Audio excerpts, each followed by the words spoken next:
What's going on, guys? Zuko back with another War Within video. Hope you're all doing very well. There was a big update kind of video that came out from the WoW team talking about raid and dungeons, PvP and delves, sort of all the late game activities in the War Within. I'm going to summarize this video for you and give a little bit more feedback and follow up to some of the different points because I think they're very important and some of them are super relevant. So let's just buckle up. Let's dive right in. And I'm going to be cherry picking certain parts of the video to show you. And then I'm going to talk specifically about those points that they're bringing up. Okay. The very first point that Morgan Day brings up here is talking about Warband stuff, in particular Warbound until equipped items, which are a new kind of item coming in the War Within. Something else when it comes to, maybe gearing that new character, there's actually a new type of item called Warbound until equipped, or Woo. This is a new the Woo items item that will drop in all kinds of angles. This is very cool. So what they're showing you right here is, of course, a champion level, which is good. That's the second highest or third highest worm. It's like champion, then worm. Maybe there's another level there. Anyway, it's a pretty relevant piece of gear. And it can be upgraded, and this can be given to your entire warband.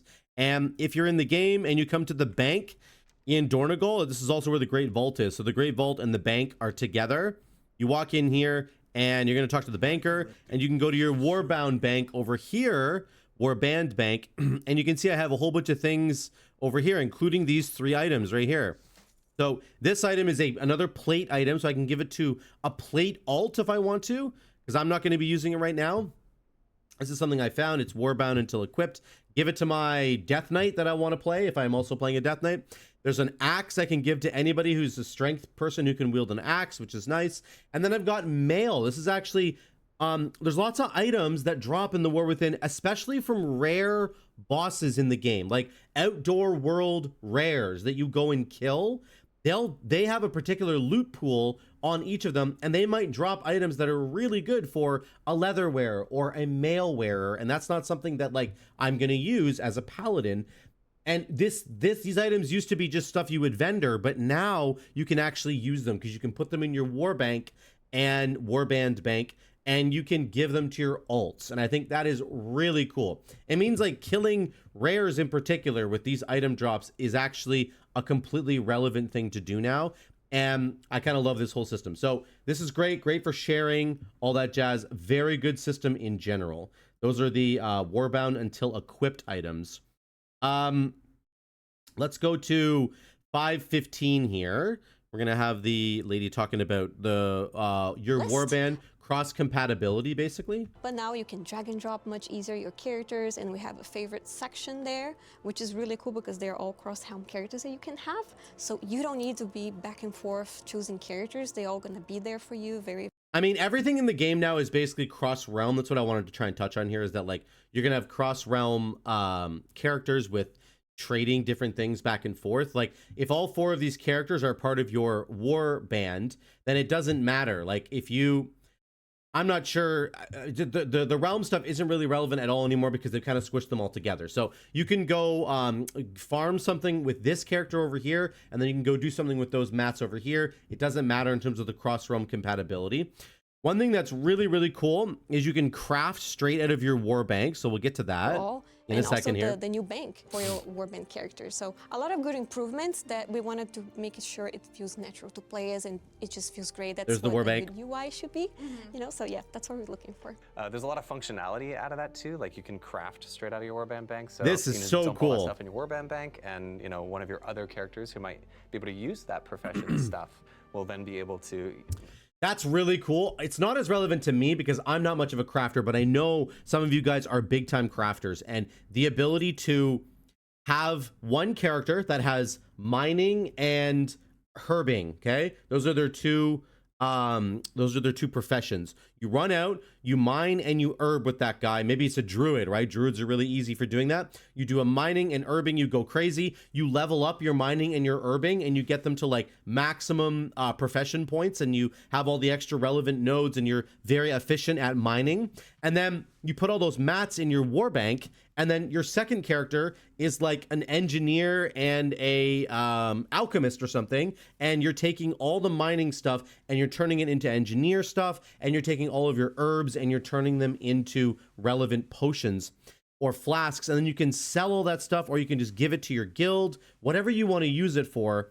It's very, very cool now. You can have incredibly efficient characters when it comes to the mats you can collect and then the crafting go afterwards. No more are you going to have like herbalism and alchemy on one character, and then like, oh, but I'm like roaming around and I really want to do these mining nodes at the same time. You can now. You can do that on one character, put it in your war bank, and then your second character can be the crafter, and it's just much more seamless. Like, I'm sure you could have done this before, but now you don't have to mail the items back and forth or whatever. You just put it in your bank, and it's super, super clean and easy. It's just much quicker, I think, than it was before. So that's awesome. I think that's really good.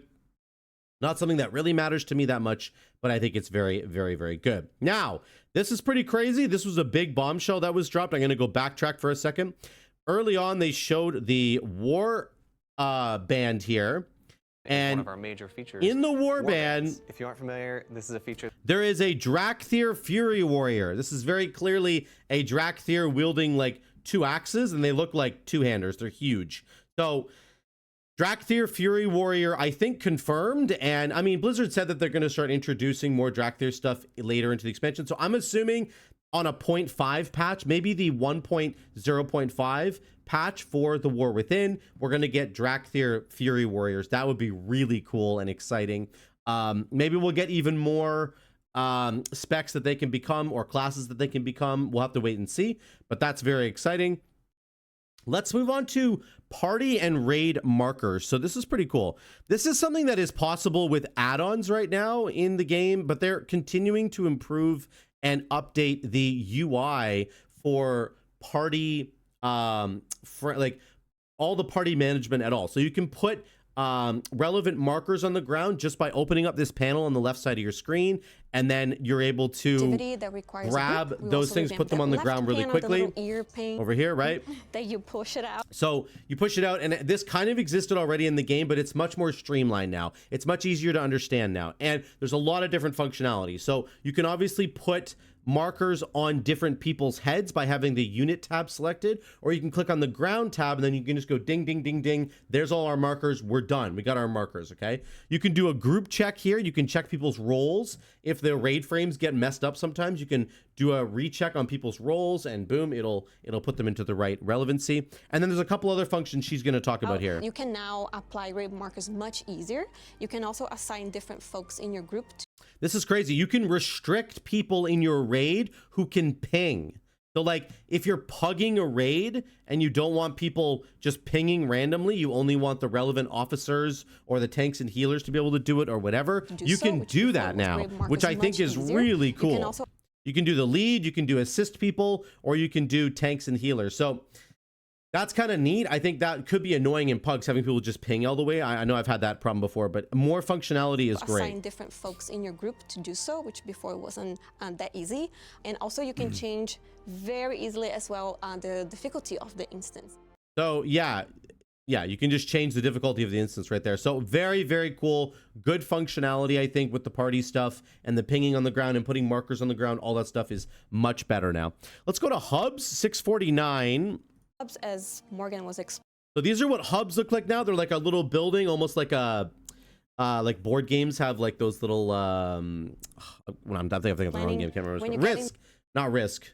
It's the other one. Axes and Allies.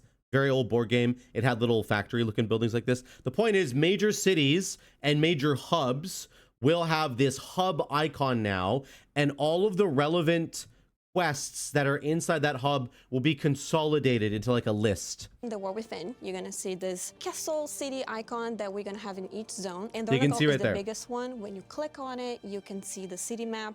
And one of the technologies that we want to add, the hub gonna prioritize for you what is the most important content for you to do. That's kind of crazy. You can choose to do something else, but we want. So if you only have a limited amount of time and you want to know what the most important quests are in the hub will prioritize that for you. It's going to show you what the most important quests are for you to do, which it prioritizes importance by the level of rewards that you're going to get from that quest. So the higher and better rewards, those quests go to the top. Want to clean up the surroundings of hubs in main cities. So that's the kind of tech that we're looking into UI as well, and we want to evolve and get players feedback. Also for the Then including that, they're going to introduce this thing called meta quests. In game, we have a new type of quest that's called meta quests, but those are end game.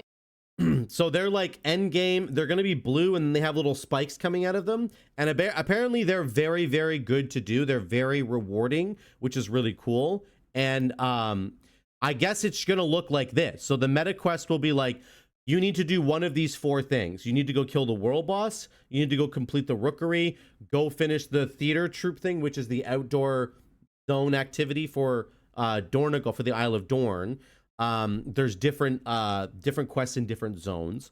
And then you're going to need to do probably a certain number of world quests in order to finish the meta quest. So it could be a lot of different things, but they're kind of just taking all their outdoor systems and organizing them in a more streamlined way. This is not really new. It's just that they're putting it into a quest now. And I think if you go do this thing, you'll get really good rewards. Important repeatable quests, and then they are the classic exclamation mark, above the NPC heads. But it's blue because it reminds of the old dailies. But you're gonna have spikes around it, so that's like, I should check this out. Yeah. So that's cool. I mean, that's kind of neat. I like the way they're organizing it. I think for players who don't really know what they're doing, this gives you some guidance in terms of where you're going with your quest, what you want to do. For players that don't have a lot of time in their day, maybe you only have an hour a day, maybe you certainly have less time than I do to play this game, maybe you only have a couple hours a week, you can log in and the game will basically tell you what the most important quests are that you should be doing. And I think that's actually so cool for people who just don't have as much time. I think I love that. I love that feature. It's good that Blizzard is really catering to people who are in that kind of market, right? Where it's like, they're not just catering to hardcore players. They're looking at the other players who don't have as much time to play. And they're like, you know what? This is for you. So I like that a lot. I think it's a great idea. Search bars. Let's go to when there's inside the options menu. As a meta Here in a second. Do the easiest thing for the week. Right and I've seen a lot of the community very happy about the search bars. So we keep adding those with Warband. So they've added some to the Warband. In Dragonfly, we had the search for. This is probably one of the most important ones. If you didn't know, guys, in your options menu, there is a search bar. This will allow you to search for whatever you want to see. If you don't want to have to comb through all the different tabs, you can just type what you want to type and it will bring up what you're kind of looking for. So for example, I had people I know looking at options menu, like camera stuff where you were trying to look at like view distance. I go to the options here. I can go options, go here and just go camera, and it'll bring up every relevant camera thing here. So my FOV, my follow style, all that kind of, you can just type it in, right? I can go abilities. There's actually nothing there, but the point is you can do whatever you want. You can type in health bars. Let's say health. There we go. Health. Display health text. Display health. Whatever you want to do. Okay, that's a really good search one. And then they're adding in even more search functionality. Professions, of course, if you're searching. This one's big with professions. I didn't even know this was really a thing. I don't do professions, right? So you can search for recipes that you need to complete. Very cool. In Dragonfly, it's in the bags now. But now. Here's the newest one that they're adding. Spellbook is getting a whole revamp. So this is actually a big deal. The Spellbook, I think, for most people, the new Spellbook is great. Most people are happy about it, but it can be a little daunting actually, looking at all these abilities on 2 pages. So if you're like, I'm just looking for one ability, I don't know where it is. It's my new heal that I have as a Herald of the Sun Paladin. I think it's called Eternal, there it is, Eternal Flame. Perfect. You type it in and you can find it, and then you can put it on your bar. So if you're looking for, new spells and abilities that you just can't find in this sea of stuff, that's fine.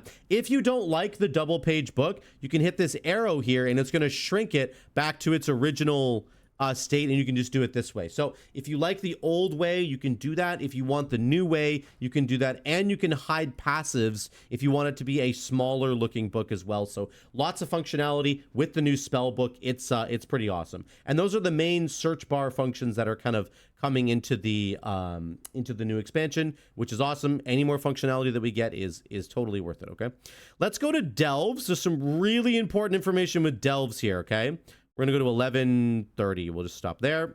That are higher Morgan's going to talk about levels those. than you would get out of like a mythic +10 end of round. This is really insane. Let me back it up and just... from delves. We Here wanted we to go. make sure that He's talking about end game rewards from delves. while it was bite-sized content, that doesn't mean it can't be really rewarding, right? So if you're able to, you know, work your way up and defeat level 8, which is where the loot kind of caps out at. I'll just say this really quickly. Delves will go up to level 12, actually 11. It goes up to 11 basically.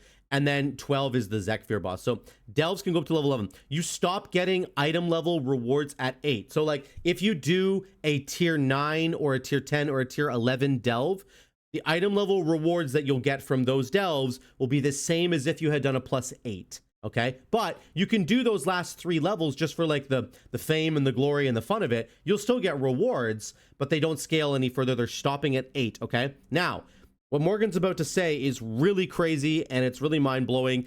The rewards that you're going to get from your Great Vault on that world track for the delves, if you've done a tier 8, is going to be really big.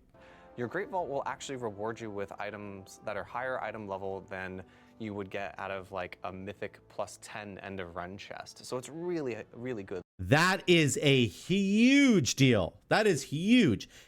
The loot that you'll get out of a mythic plus 10 end of dungeon chest is item level 613. 613, okay? Delves, if you do a bunch of tier 8 delves and then you go to your Great Vault on the next Tuesday or Wednesday and you open it, the items that you're going to get are going to be better than if you had done a plus 10 mythic dungeon, which is insane. So it'll probably be like 615 item level, and then it'll scale up from there, right? And I do want to make a really quick caveat, a really note here that the item level, the items that you get from your delve can also be tier pieces. I said this in the last video that I just did a minute ago, but I want to make sure I emphasize it here. You can get tier pieces out of your Great Vault for the delve track. And this is a 590 piece, so that's, you know, pretty good still for the early game. My item level is like 520, 540. Right, this is 590. This is for me doing a tier 3 delve, so very low. But to Morgan's point, the end game delve rewards are going to be so relevant for so long, because not only can you get tier pieces, but it'll be like 615 item level and then above. You can obviously scale it up with your upgrade system. So very, very good. And I think it's just important to understand how relevant delves are going to continue to be for probably a few months, if not longer, into the War Within expansion. This is a really big deal. So let's keep going with the video here. Let's go to follower dungeons. This is a quick point I want to make, but it's actually very relevant. Something that we added in Dragonflight, which is the follower dungeons, are great for that. Because so this is really good. What's also really cool about this is that guys, outside of every dungeon, there's a stone, right? This stone right here. And standing next to that stone will be a follower dungeon person. You can click on them and just jump right into a follower dungeon. Now, obviously, you can queue up for follower dungeons as well, if you want to do it that way. But there's going to be somebody just standing outside of the dungeons, and you can just click on them and go for it, which is really cool. I'll show you the rookery here. Where is it? It's over here. So the rookery is right over here inside of Dornegal. And there's the stone. I think the person is standing over here, right? Do you have a Nope. Person's okay. They moved the stone. The stone used to be over there. So here's our person right here. Expedition Escort. We talk to this person and then we hit let's go, and boom, you can go right into a follower dungeon and get in there. This is pretty relevant because during the campaign, when you're doing the campaign, you're going to get quests to go into each of these dungeons, and you'll get a ton of experience and really good rewards for doing that quest. And if you don't want to have to queue up with other people to do the dungeon, if you're just not really into the big social part of it, you can just click on this person, go into the follower dungeon, and boom, you can complete your campaign quest to get this dungeon done without having to deal with any other people. So if that's something that's interesting to you, I think it's very cool, and it's good that they're including that kind of functionality in the game, which is really great. Companions, which are not real players, playing with you. Let's go to raids. And let's say you just changed to a new spec. You want to be a healer now, and I really want to try. This is also good for people who are like new to the game, or if you're trying out a different role, you can try it in the follower dungeon and get a sense for how that role starts to play inside the dungeons, which is another really cool feature. Okay, 1802. Let's go here. We're talking about raids.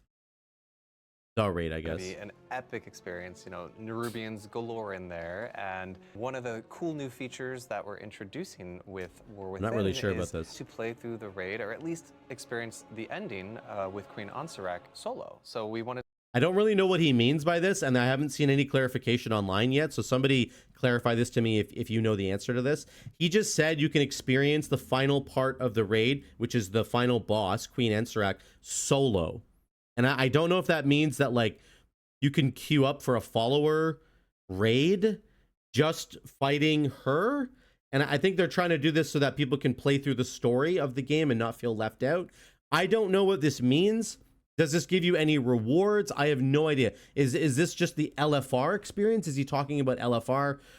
We need Morgan to kind of clarify this, and hopefully he does soon, but I haven't heard any news on this at all. I don't really understand what it means. That we're introducing with. Let me know what you think in the Within comments is down below. To play through the raid, or at least experience the ending, with Queen Ansarak solo. So we. Yeah, I just don't quite get it. So let me know what you think in the comments down below about this one, but it sounds to me like you can kind of do the final boss by yourself somehow. So we'll have to wait and see what that means. Let's go to the stacking raid buff that's coming. Epic finale across all of our player types in the game, and we have a lot of difficulties for them. But even within a single raid, there can be a lot of progression that you're experiencing. And with Dragonflight, we added a new item upgrade system where you could upgrade some of your gear. But some players also found that they might not be able to quite get over that hurdle on one of the maybe the end boss or something that comes as the penultimate boss. So we're adding a new quest that will unlock about a month into the War Within, that every week you'll get a little bit more. So there you go. So you're going to get a stacking buff over time. It's going to start a month after the raid releases. So it's going to be a while before you get this. It's going to give you a stacking buff to help alleviate the difficulties of the raid if you're really struggling to get over the finish line. And that thing will stack up each week. It's going to keep stacking and stacking and stacking. And this is nice. I mean, it's going to really help. I think raids in particular that want to get cutting edge, that are really struggling, it's going to help them a lot. And I think that's awesome. It's going to serve to nerf the raid sequentially over time. And I think that that's a good thing, to be honest. So that's happening there. Let's go to 1940. There's a really cool silhouette thing. I've covered this in another video, but I want to talk about it again. Which there are new self-highlight options. You can highlight yourself and persist that. But now you can even have an icon on your head that nobody can take from you. So that is awesome. For players, I'm included, that I cannot find myself in the whole chaos of a raid boss or even Mythic Plus. There's also another option that's called Show Silhouette when obscured. This is cool. This is really cool. That on. You can show your silhouette when you're obscured, like behind a rock or something. Just gonna show you this. There's a silhouette of your character between that pillar. Let's say it's a pillar. So there you go. You can see you can still see where you are, even though you're behind something. So nice little quality of life feature there. And the self-highlight options are really cool. I did show it in another video, but you just right-click on your character and you can go self-highlight, and you can do a circle or an outline or an icon, or you can do none of them. But it really can help you to see your character when you need to see them. And I think that that's awesome as well. There are other options in the options panel, but that's it. The silhouette is cool too. That's it for all the things that happened in this video. I think the most relevant thing to me was understanding that Delves will give us relevant gear for quite a few months into the expansion, and they can give us tier piece bonuses, which I think is amazing. Very, very good to understand that, and I'm excited for that. That's the biggest thing that I'm excited for sure. Lots of quality of life stuff in here, though, like search bars, new meta quests for people who don't have a lot of time, hubs on the mini map to really showcase everything that's going on inside of a city, so that you don't have to worry about, you're not getting like overloaded with a whole bunch of different quests all at the same time. It's very cool to see that kind of functionality coming into the game, and it's really cool just to see Blizzard improving every part of the game all the time. They're just continuing to work on it and continuing to make it better for us. So that's it for me. Let me know what you guys think in the comments down below. Thank you so much again for watching. Love y'all. I'll see you in the next one.